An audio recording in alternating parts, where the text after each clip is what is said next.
speaking about our Reverend Joanne Boruck is going to speak about celebrating the sun, S-O-N, celebrating the sun, S-U-N.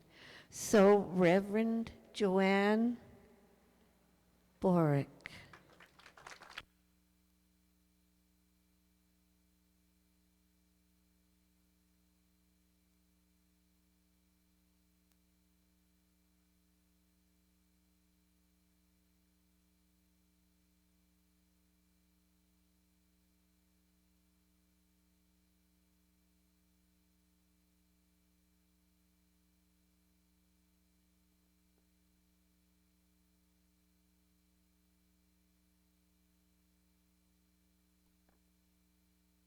Mic on. I didn't want to, hold you to it, Peter. Good morning, beautiful. And welcome to this Sunday, December 23rd, the last Sunday before Christmas Day. I'm Reverend Joanne Faith Boruck, and it is more than a pleasure to be here today. It's an honor. So please join me in an opening affirmative prayer. Allow yourself to just be here in this moment. And begin by breathing deeply and slowly at your own perfect pace. Allow your body to surrender and relax into the chair. With each inhalation, inhale the peace that's in this room, the love. And with this, each exhalation, just sigh. Let it all go. In and out. Make every breath an intention for love and peace. As I know and affirm, there is only one creative life, all-knowing, infinite presence, the light of the world. We call Creator, Spirit, Buddha, God. How we relate to this powerful presence is individual and unique to each of us, and it is all divine. I speak these words for the collective consciousness, all who embrace this truth as their own.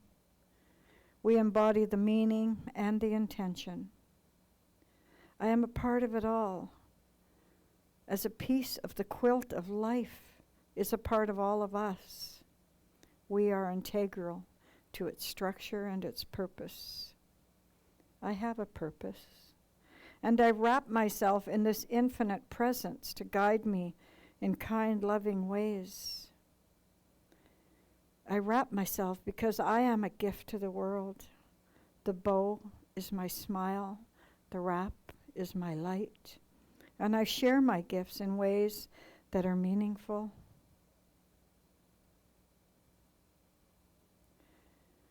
And purposeful.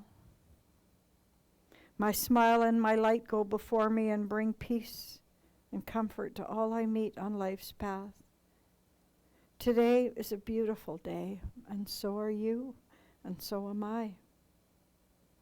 With loving thanks, I'm grateful for this season, for the reason, for the feeling, and the meaning. For each person here this morning, and those who are not able to be here today, I am eternally grateful. We celebrate the birth, the rebirth, the light, the love. And I release this prayer into the all-knowing one and allow it to return to me, multiplied and magnified. As in harmony we affirm, and so it is. In this quietness, let us hold those in our hearts that need to know we are sending them our blessings, either large groups of people, communities, villages. Today I pray for all our ministers, Reverend Valentine, Reverend Judy, Reverend Gail, Reverend Vera, Reverend Tress, Reverend Joanne.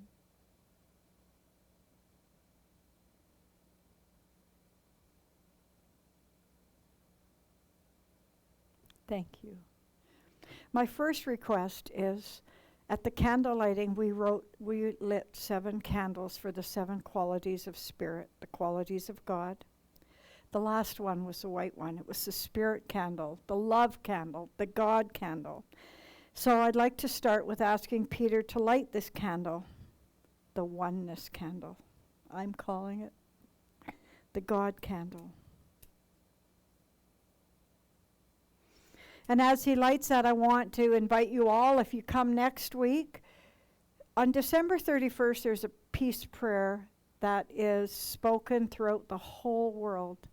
And it's at 12 noon Greenwich time in England, 5 o'clock our time. We used to get together and do that meditation at 5 o'clock here, but we haven't for a while. But I invite you to look online. I'll post a link to it, because there is a global online one. But when we're here next Sunday, we're going to light 7 candles for 7 different religions, the 7 religions that govern our whole world, and we'll light those for peace. I'll call them the peace candles. Oh, that was my my prelude. I'm selling myself.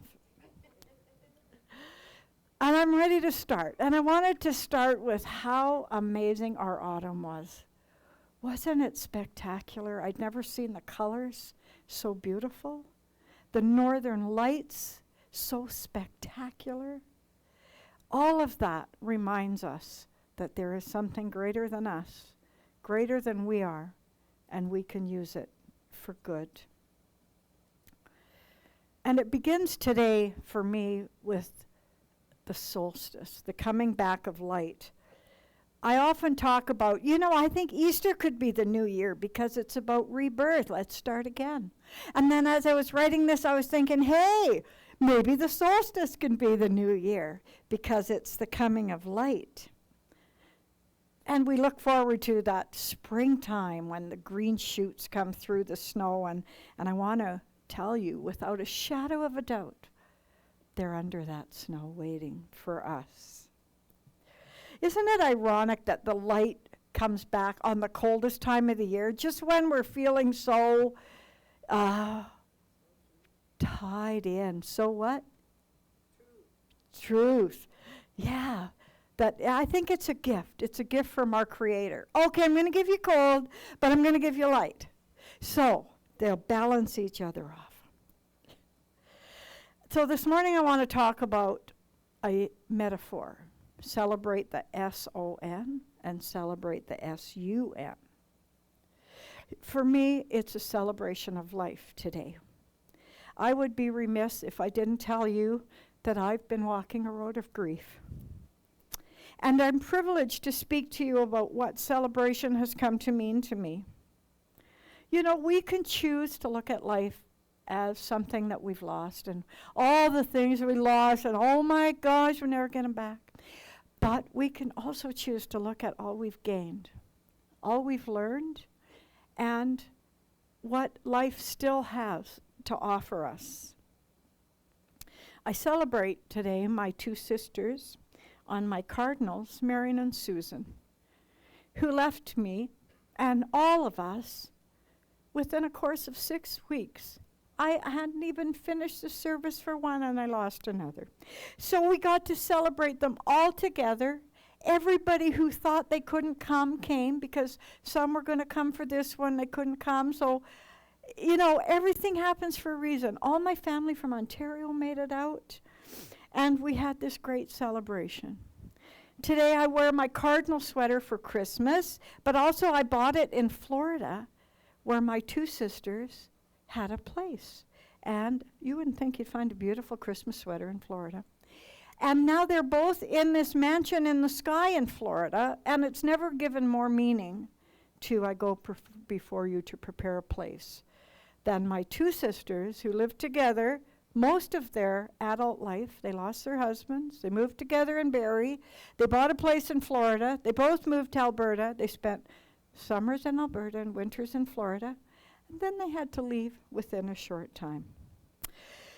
So as I was writing my talk and feeling really sad about them and then feeling really glad about them. I was thinking, what is the metaphor in that? Because I think life is a whole metaphor for life. Just like my title, Celebrate the S-O-N and Celebrate the S-U-N. Those are similar sounding words. What are those called? Homophones?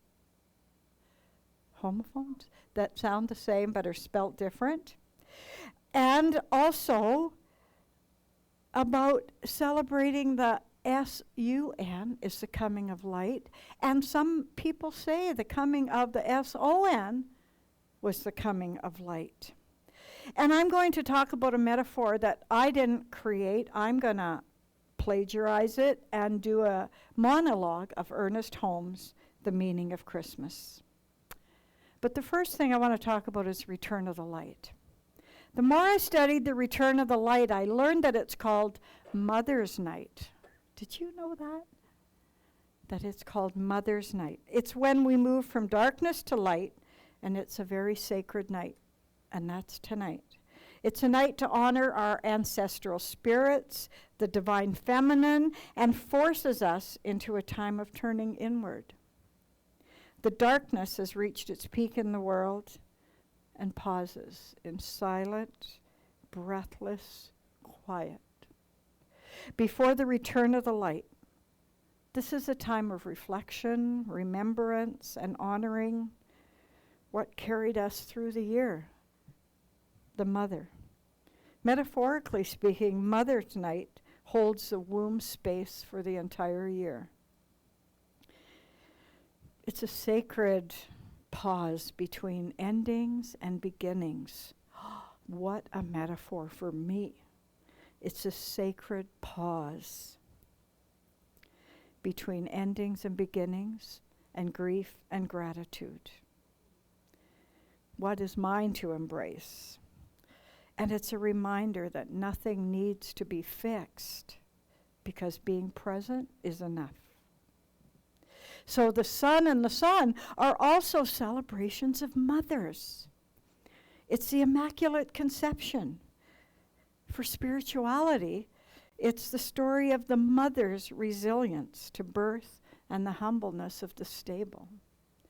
We forget sometimes that we wouldn't have the light of our way shore without the mother. I've heard that before in a course I took with Carmen once that said, don't be afraid of the darkness. It's not a tomb. It's a womb. And something is manifesting in that place. For me, it helped me walk through grief. Sometimes I just see darkness and I just keep walking until I see light and rebirth. So the celebration of light, they say it's a turning point. It's a turning point on the whole planet because it's bringing back light. Well, actually the northern hemisphere. And the light of the world, which is Jesus. He was considered the great light. In Hanukkah, they celebrate 8 days of light. How they lit that oil and it burned for 8 days. I often think of... who does that song? Oh, Adam Sandler, 8 Crazy Nights. You watch Saturday Night Live? He does this song about Hanukkah. So all religions are celebrating the light in a different way, even indigenous cultures. This is a huge celebration for them, the return of the light. But us, in this philosophy of New Thought movement, which is part of our whole Center for Spiritual Living, embraces this thing called metaphysics. And metaphysics and the aspect of the Christmas story is what kept me coming back. You know, the shepherds watching their flocks by night really is a story about us. We're shepherds, and we're watching our flocks. Our flocks are our thoughts. So if you're a shepherd and you're watching your thoughts, you will also walk out of the darkness. Keep watching your own flock, which are our thoughts. Now, the birth of Christ, to me, is the birth of love. So Christ is the birth of love, and it reminds us that life is constantly in a state of birthing. There's a lot of God words today, I know. It's that season, and I know, and I want you to know that God is just another word for love. So anytime I say G-O-D, think of L-O-V-E, and put that in there if it makes you feel comfortable. And I'm going to read some words from Ernest Holmes. I got them in italics so I can give him accolades. Ernest Holmes says, to think of Jesus as anything different than a man is to misunderstand his mission and his purpose in life. He was the way shower and provided his way to be a correct one. His way was direct, dynamic, and powerful, yet extremely easy and simple to comprehend. He believed that God was inside himself as power and reality.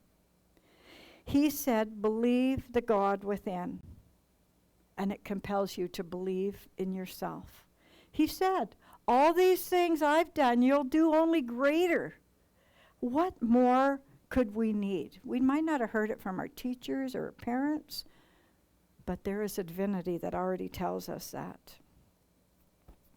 The same meaning is found in different faiths around the world. They all have way showers, Buddha, Allah. For me, it's Ernest Holmes, too. I think he's a great sage. For each of us to be a way shower is possible, because you just have to love. You have to be peaceful. But that all starts with self-awareness and belief in yourself. So science of mind, that wasn't me. That wasn't Ernest Holmes. That was me. Okay, Ernest Holmes says, science of mind is a metaphysical approach to spirituality. And this is me. This is how I see it. This morning I'd like to speak about the metaphysical meaning of the story of the Nativity, the birth into another realm, and what can we learn about ourselves? Well, first we might want to know, what is metaphysical? Well, meta is something outside of ourselves. Physical, well, we know what that means. So metaphysical means the branch between philosophy, religion. Examining the relationship between mind and matter. And what we can do to bridge that gap. Metaphysics comes from two Greek words. Meta meaning after, and physics meaning physical. So metaphysics means to see what we see beyond our physical eyes, what we see with our heart, what we see with our third eye. Metaphysical has been given a bad rap. And so we called our philosophy New Thought. Some people call it New Age. That's given a bad rap, because isn't everything ancient? Aren't we just going back to our roots, to what we really knew was true? It's not new. It's just new to somebody else. Right, Reverend Gail? It's old. It's as ancient as time. So today I want to share with you thoughts on the metaphysical meaning of Christmas.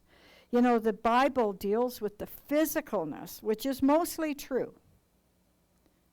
But I don't know about you, but every time I read the Bible, it said, well, read this. I go to page 67, go to page 142. And everybody that read that same scripture got something different out of it.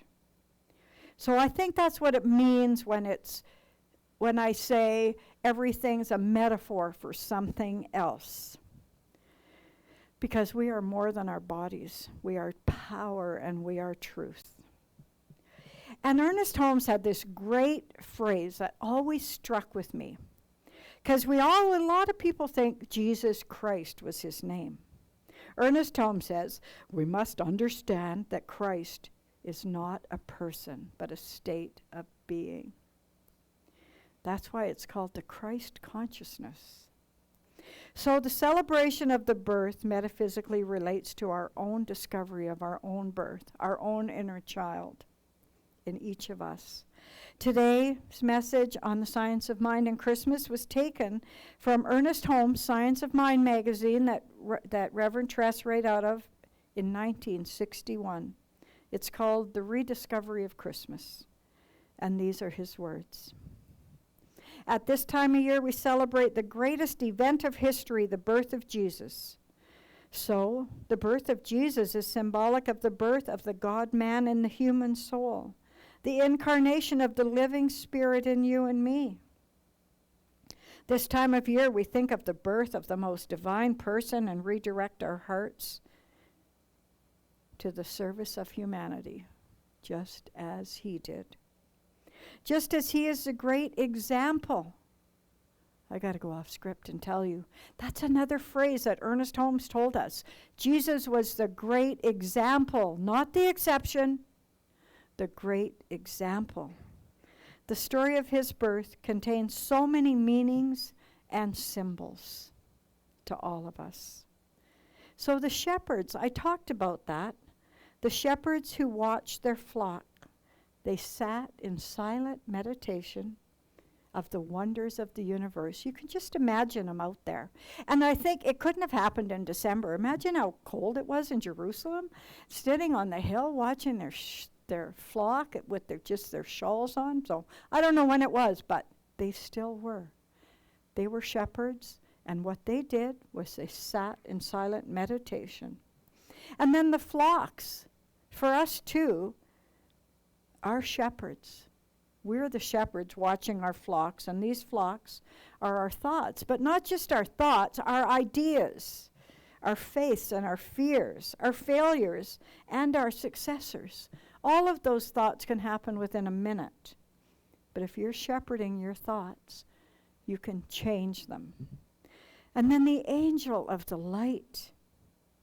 The angel appeared among them, and glory shone around.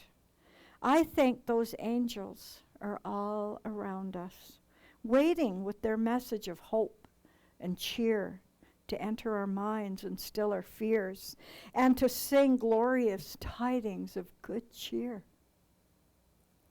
Then there's the manger. Of course, I mean, it's not every day you get to just find a place and give birth. The manger is the metaphor for the simple things in life, the commonplace, the everyday things. As we think back to that time when we grew up and we had simpler things, we remember the greatest spiritual lesson ever taught is trying to tell us about ourselves, showing us that who we are, our background, what we own, has no significance. All that matters is what we do with it. We can teach science and philosophy and psychology, and we might even teach the law of mind and how it works, and determine a technique for prayer. But when it comes to that personal thing, that's the shepherd in us. We find that it's purity of heart. We realize that each of us at the center of our own being has purity of heart. And then the birth. We're celebrating this month not just the birth of the greatest man who ever graced this world, but his presence and the birth into human consciousness in each one of us. The divine presence revealing itself to us. We should think of this birth as the realization of love, of truth, of beauty, of peace, and we should be filled with the consciousness of the divine presence in everything and in everyone, for surely that's the meaning of Christmas. I have to go off again and tell you that there's two things I learned from this philosophy, that the birth of Jesus was the birth of love. If you look back through times, there was some challenging, chaotic, heroic, graphic times until the birth of Jesus and love. And also at Easter, him and whatever happened to him for speaking his mind was the birth of forgiveness. He said, "Forgive them, they know not what they do." Wow, what if we could take that phrase and say it 1,000 times a day? Forgive them. Oh, I'm practicing that too. I got family, Forgive them. They know not what they do. So those are two really important things that keep me coming back here. And I guarantee you every Sunday you're going to come, you're going to learn about those two things. Love and forgiveness.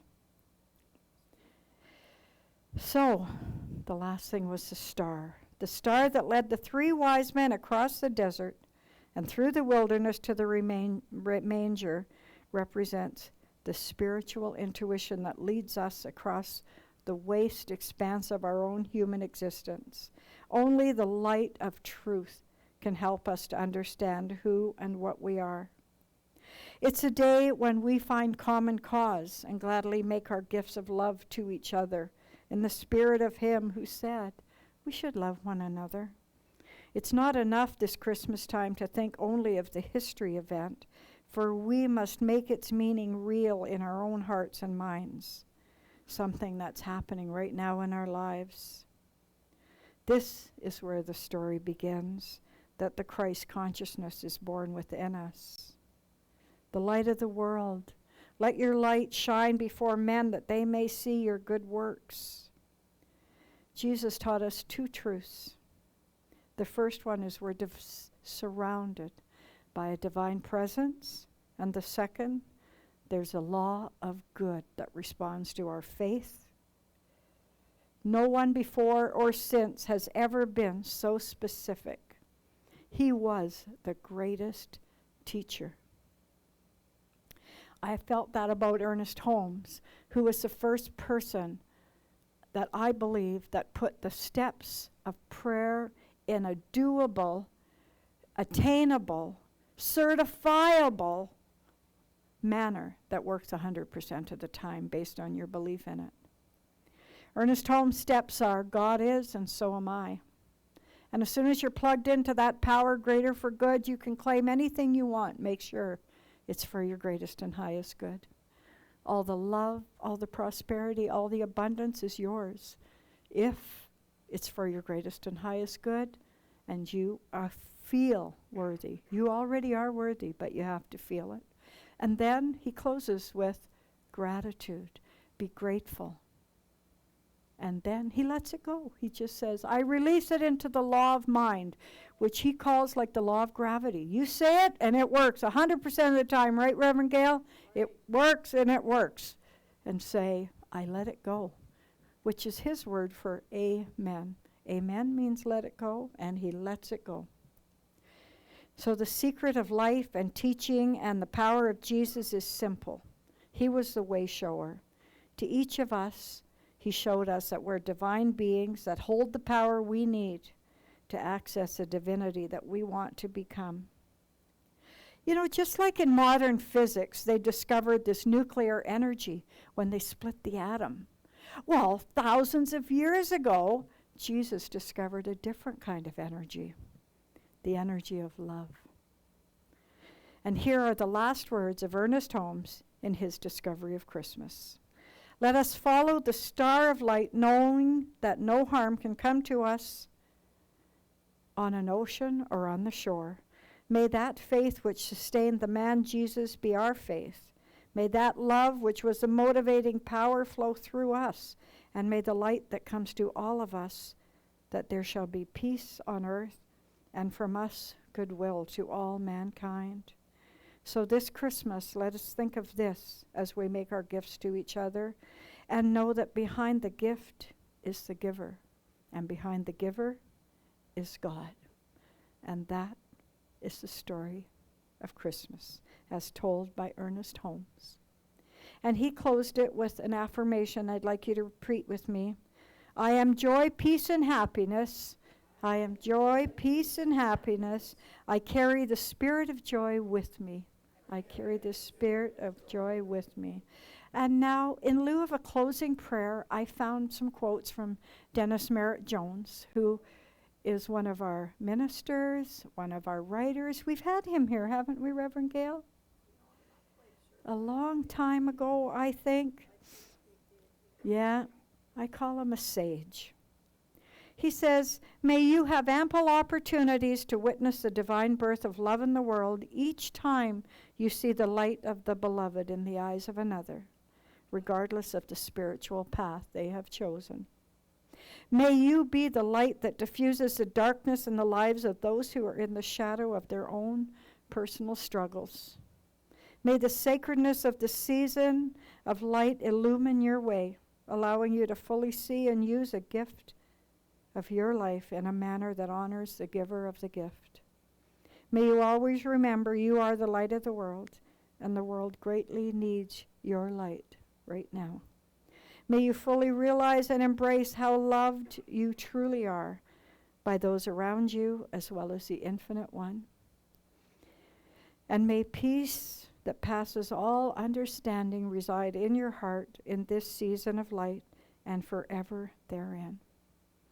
I am Reverend Joanne Faith, Peace and Love Boruck, and I wish you a blessed holiday and Christmas. Thank you. And now